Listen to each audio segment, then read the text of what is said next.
Eid Mubarak, magandang umaga sa inyong lahat at binabati po natin ang lahat ng mga kababayan natin nagdiriwang na Idil Fitir sa araw na ito at narito na nga ang lagay ng ating panahon ngayong araw ng Miyerkules, April 10, 2024. Sa ating latest satellite images, makikita natin ang patuloy na epekto ng easterlies o yung hangin nagmumula sa karagatang Pasipiko at ito magdadala ng generally fair weather, mainit na panahon pa rin sa malaking bahagi nating bansa at posible pa rin yung mga isolated o pulupulong pag-ulan, pagkidlat, pagkulog. Samantala, dito sa may bahagi ng Batanes, posibleng medyo maulap yung kalangitan na may kalat-kalat na pag-ulan, pagkidlat, pagkulog. Dulot naman ng frontal system, yung bangga na mainit at malamig na hangin na malapit sa may bahagi naman ng Japan. Samantala, base sa ating mga pinakahuling datos, wala pa rin tayong minomonitor na anong mga low pressure area, malito yung chance na magkaroon tayo ng bagyo hanggang sa pagtatapos ng linggong ito.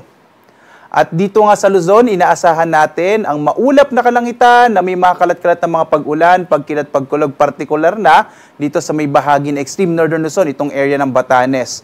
Sa nalabing bahagi ng Luzon, asahan pa rin natin yung mga isolated rain showers and thunderstorms, dulot yan ng mga localized thunderstorms.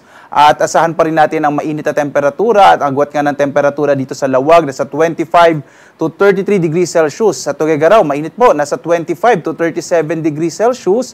Sa Baguio, 17 to 25 degrees Celsius. Sa Metro Manila naman, 24 to 34 degrees Celsius hanggang 32 degrees Celsius naman sa Tagaytay, habang sa Legazpi, nasa 25 to 32 degrees Celsius.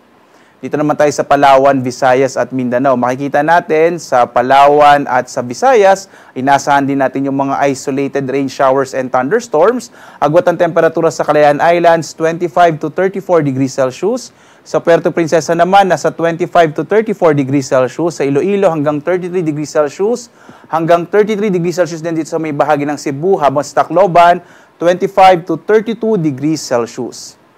Sa bahagi naman ng Mindanao, mga pulupulong pag-ulan, pagkilat, pagkulog din ang mararanasan ng mga kababayan natin sa bahagi ito ng ating bansa, habang agwat ang temperatura sa Zamboanga nasa 25 to 34 degrees Celsius.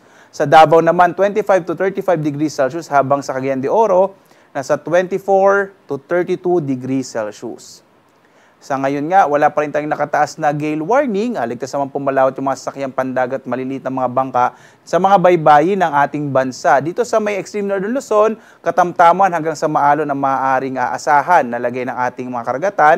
Sa ibang bahagi ng ating bansa, banayad hanggang sa katamtaman ang maaaring pag-alon ng ating karagatan. At narito naman ating inaasahang panahon sa mga susunod na araw hanggang sa Sabado. Patuloy ating inaasahan ng generally fair weather. Mainit na panahon pa rin dito sa may Luzon. Agwat ang temperatura sa kamay nila in the next 3 days, 23 to 35 degrees Celsius. Sa Baguio naman, 17 to 25 degrees Celsius. Sa Legazpi, nasa 25 to 33 degrees Celsius. At dito naman sa Kabisayan, sa Metro Cebu, Iloilo, Tacloban City, patuloy natin inaasahan din yung mga isolated rain showers and thunderstorms at mainit at tanghali pa rin ang mararanasan sa mga susunod na 3 araw. Agwat ang temperatura sa Metro Cebu, nasa 25 to 33 degrees Celsius. Sa Iloilo naman, nasa 27 to 33 degrees Celsius at sa Tacloban City, nasa 25 to 32 degrees Celsius. Sa mga kababayan naman natin sa Mindanao, dito sa Metro Davao, Cagayan de Oro City at Zamboanga City, patuloy na makararanas sa mga pulupulong pag-ulan, pagkidlat, pagkulog sa susunod na 3 araw. Agwat ang temperatura sa Metro Davao ay 24 to 35 degrees Celsius. Sa Cagayan de Oro naman, 24 to 32 degrees Celsius, habang Zamboanga City, nasa 25 to 35 degrees Celsius. Ang araw naman natin ay sisikat, ganap na 5:46 ng umaga at lulubog 6:09 ng gabi.